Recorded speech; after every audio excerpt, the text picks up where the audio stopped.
The C40 Cities Mayor Summit has been taking place in Johannesburg in South Africa, and with it has seen a lot of guests come from various parts of the world. It's grown to 66 cities now that are members.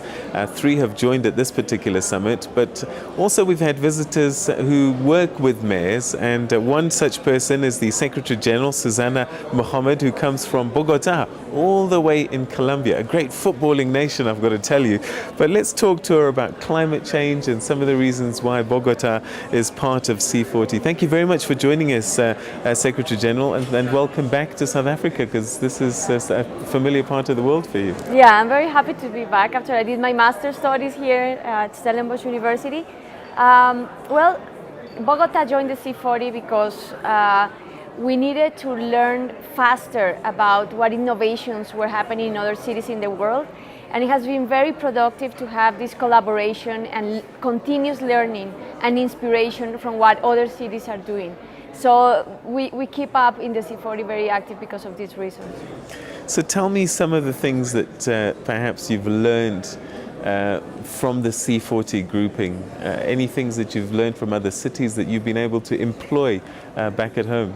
Yeah, for example, from some cities in Brazil, we learned how was their process to bring informal garbage pickers into the formal waste management system of the city. From London, we had a very interesting cooperation around how to upgrade your bus fleet to new technologies, like more clean technologies. And in that way, we've been also exporting some of our good practices, such as the bus rapid system, which was Bogota was the first city almost 15 years ago to implement it. And you know, right now many cities in the world do also have this system.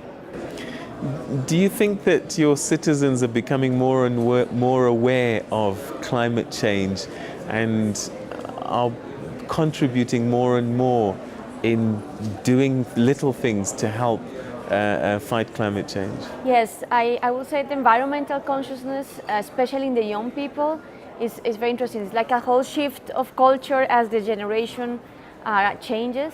And we have very good support from the young people in the country and in the city for these measures. However, sometimes people still think climate change is more like a story, and that it will happen sometime very far away in the future. Even if 2 years ago we had a really big flooding in Bogota, it's really difficult for people to get the sense of urgency that you need to do some very important changes right now.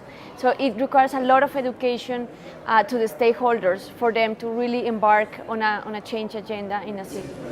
Which project would you say you're most proud of as a city that you've employed perhaps to try and mitigate issues around climate change? I think the land use plan that Bogota adopted this year, it has a really bold actions to adapt the city, because a lot of measures were around mitigation of carbon emissions, but we need to change now our pattern of development. It has been a very, very difficult political debate since we are proposing to move a lot of communities that live close to the river areas and that are flooding areas more to the center city, and that requires densification. It requires to bring social housing to medium class neighborhoods, and that creates a very strong shock, and it requires to change the way you plan transport. So it has been a very difficult political struggle, but the plan is adopted, and now the city has to embark in its implementation. We've talked a little bit about why you joined C40s and some of the lessons you've learned from others. One of the things that the C40 cities does is collect data, collect research. Has that been something you've been able to use in Bogota? Yes, especially it gives you a lot of information about trends. It's very powerful to see all this data from all the C40 cities and understand the impact that the cities have in the world as a collective. And in a way, what we are creating here is like a new political actor in the global scene that will be able to advocate for faster solutions, because it has the combined power of population, economy, and scale. So Johannesburg, host city, Africa for the first time. Are there things that you've seen in the past few days that perhaps have piqued your interest and you might take back to Bogota with you? Yes, I was very interested in how they're working on the townships around green schools and around gardens and parks. For me, it's very surprising because 10 years ago, when I came to Johannesburg for the first time, green areas in townships were very scarce, and I think this is a big advancement, and it's not a very difficult project to implement, but it really changes the quality of life. So I got very inspired by that, and I hope we can work also in our neighborhoods in Bogota, where more vulnerable communities can have access to more green areas. All right. Well, Secretary General Sussana Muhamad from Bogota, Colombia, thank you very much indeed for sharing your thoughts with us and reminiscing a little bit about South Africa and your time here.